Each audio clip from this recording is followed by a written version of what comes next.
Hi everyone, how's it going? I recently read The Kiss Quotient by Helen Hoang.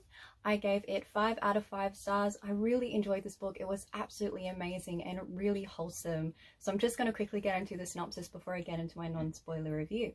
Stella is an autistic female who is struggling in her love life. Her parents have recently told her that they would like her to start dating as they would like grandchildren at some point. So, in her distress, she decides to organise a fake dating scenario with an escort, Michael, who is struggling to pay his bills and lives as both an escort and a tailor. This is a romance novel of two people from two entirely different worlds coming together, living the fake dating trope only to fall in love. I'm going to start with my pros on the book before I get into the cons. This is going to be a new way that I sort it all out, and I've got my notes ready to go. The first thing I want to say is that Stella is a really realistic autistic female character, and that is so refreshing to see because a lot of the times it's a male stereotype like Sheldon Cooper.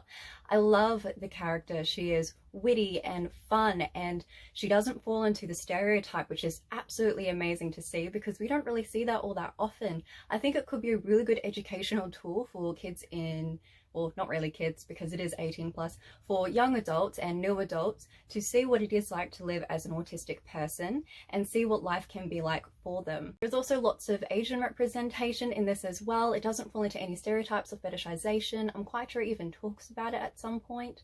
It is really educational in that aspect as well. I highly recommend that if you were looking for anything with those representations, this is the book for you. Something I absolutely love about this book is that this has a healthy relationship in it. Yes, it is a fake relationship, but they both love each other, so but it has a healthy relationship with good communication. Michael is insanely understanding even before he finds out that she has autism. Michael is always considering what he can do to make things easier for Stella, which is absolutely amazing and refreshing to see because it's so hard for people with disabilities to find people who will be happy to accommodate to their needs, which is exactly what we need to be doing in basically an able-bodied society. It's refreshing to see, and on top of that, it's so nice because so many romance novels I read that are especially adult romances, they always have like a angry, possessive male character, and I'm getting a bit tired of it. So if you guys have any romance novels for adults recommendations with a nice soft male character, please comment them down below. I am more than happy to read them. Now into my cons.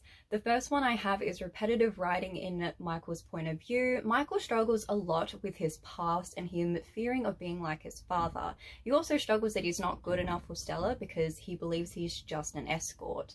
So I would like to have seen a bit more of what Michael thinks about. We do find out about his passions and what he aspires to be, but thinks he will never be due to his class and where he is from in like the class and such, and what his family is like. But it was just a bit repetitive because it was mentioned several times in every single chapter in his point of view. It did get a lot better towards the end of the book when he started talking more about his passions and what he wants to accomplish in life, which I really did prefer, to be entirely honest. I really liked that, and I also really like that he is passionate about something that a lot of men would be afraid to say they're passionate about. I won't say what it is, read the book. A con that I really didn't like was that the final conflict between Stella and Michael was the classic miscommunication trope. I would have loved it to be something different. Maybe there was an issue or one of them had to move away. I would have preferred that. Like, those are still like tropes, but I'm getting a bit tired of the miscommunication trope with so many relationships in not just romance, but pretty much any genre that has a main romance in it. Last but not least, I would have loved to have seen more of Stella's family. We barely see them and we see loads of Michael's, but I would have loved to have seen Stella's family and why she thinks that she is broken, which she isn't, and she does overcome that, which is amazing, but usually the root cause for that is family and home life. So I was curious to see what her family was like. They do seem a little controlling considering, well, the first opening page is her parents telling her that they want grandchildren, which is not for them to really say because it's a woman's choice on whether or not they want to have kids and when they want to have kids. So I didn't really like that. I do like at first I really didn't like the mum, but I ended up growing to like her, but it was such short and sweet scenes that I would have loved to have seen more of it. were to bring a bit more humility to her family and help us understand Stella a bit better.